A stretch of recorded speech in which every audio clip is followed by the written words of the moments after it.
So now, after finishing in 15th in the Eastern Conference this past year and picking in the top 10 for the first time in 15 years, and probably headed down that direction again in 25-26, the question then becomes for the Bruins, when do they become competitive? When do the Bruins become a contender again? I don't think it's going to be this year. Again, I've talked about it on the show quite a few times. I think there's just way too much that needs to go right for the Bruins to be a playoff team in the Atlantic Division in 2025-26. And I also am on the record as saying I believe this is more of a rebuild than a retool. Like, how many retools actually work in the NHL? It's pretty rare. Anybody who says, oh, we still love the bones of this team, it doesn't work. It never works. The Bruins are in a rebuild. So when does that mean they're in the Stanley Cup playoffs again? Maybe I'm being too optimistic here, and I'm going to take a bit of an optimistic look, admittedly. I just don't think this is going to become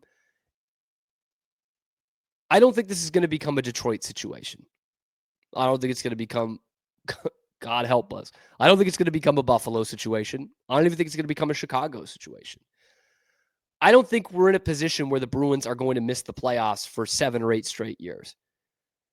And maybe that's me being naive because of how much I do criticize Don Sweeney, but maybe that's me looking back in Bruins history and saying, okay, when was the last time that happened? When was the last time the Bruins missed the playoffs for 5 straight seasons? It doesn't happen. It hasn't happened in 65 years, It does not happen. And to add to that, like these teams, the Chicagos, the Detroits, the San Jose's, right? They let it all hang out. They let everybody age out, and then they had nothing. The Bruins do have David Pastrnak and Charlie McAvoy, and maybe a franchise goaltender in Jeremy Swayman if he has a bounce back year. They have pieces still. Are those 3 guys good enough to make them competitive on their own? Clearly not. Clearly not. They have so many more holes. But there's a good chance you're picking in the top 10 for back-to-back years. You have at least $20 million in cap space going into next offseason. So you've got room to grow here. Of course, again, my naivete, of course, that will mean that the Bruins sign a premier free agent for the first time in almost 20 years when they went out and got Zdeno Chara, right? That will have been 20 years at that point since they went out and got premium free agent market value, Zdeno Chara and Mark Savard in the summer of 2006. But if you're the Bruins, you have to. The benefit of this organization has been they haven't had to go out and get a premier free agent in a long time. Last year, they kind of needed to. They didn't. They got Elias Lindholm and Nikita Zadorov and overpaid for both of them. But this is a situation for the first time in a long time where you do have to go out and get a premier free agent and really help your team from this year to next year, genuinely improve your team. So when I take an optimistic outlook on this thing, I don't think it's crazy to say the Bruins are Stanley Cup contenders in 3 years.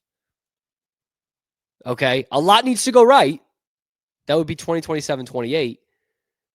But I think they could be competing for a division title and therefore would make you a Stanley Cup contender in 3 years. You would need to go out and get someone big on the free agent market next year. Jack Eichel, obviously probably going to be the biggest fish because I don't think McDavid's going to make it there.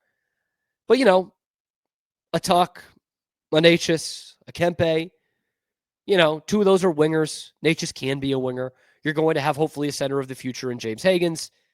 You've still got McDavid. You've still got Pastrnak in his prime years. You've got McAvoy in his prime years, towards the tail end of their prime years, but still in it. You hopefully have a franchise goaltender in Jeremy Swayman, and some of your other prospects will have had to pan out. 3 years from now, you'll need to be close to bringing in young, goal-scoring, hotshot phenom Will Zellers. You've got to be close with Vasek Blanar. You've got to have Mason Lohrei being a first pairing kind of guy or being traded for someone who is a top 6 forward or a first pairing kind of defenseman. You need all those things to happen, but that is a reasonable timeline, I think, for the Bruins. And again, I'm admitting it's optimistic. We do need to take into account that, 3 years, I think all 3 of those years after the 2-year extension is covered under the Don Sweeney era. Don Sweeney doesn't do these things. He doesn't make shrewd moves. He doesn't sign good free agents at good deals. And overall, he is not drafted very well. Okay? I think the Hagens pick's a great pick. And then you got to go back to Chuck McAvoy to get another great first-round pick, the only other great first-round pick from Don Sweeney. So let's be real here. Like, that's still a lot that needs to happen. But they're going to suck this year. They need to go out and get someone that improves their team right away in free agency next year. Again, they'll have the money, and they might need to overspend.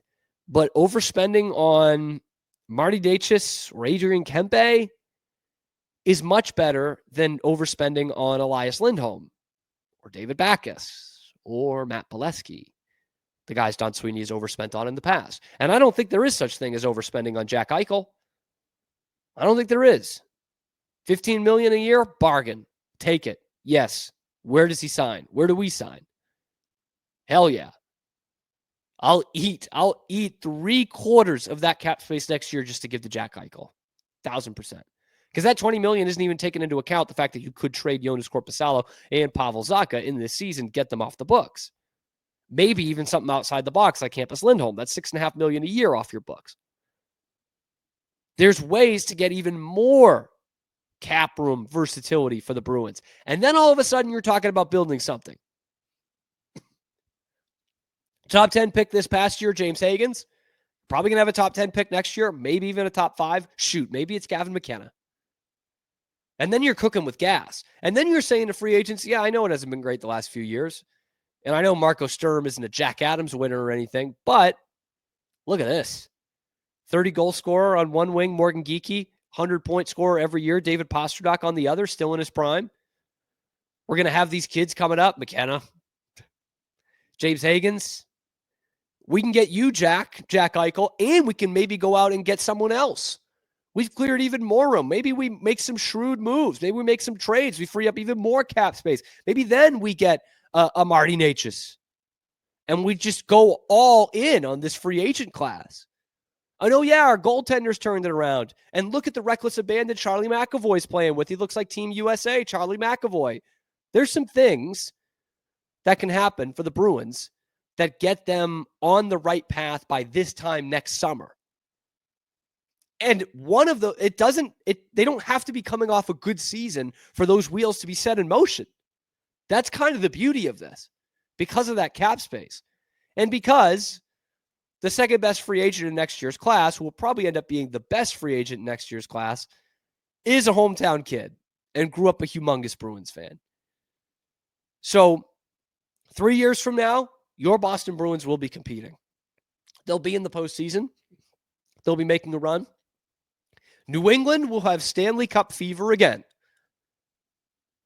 in the spring of 2028. Get the duck boats ready.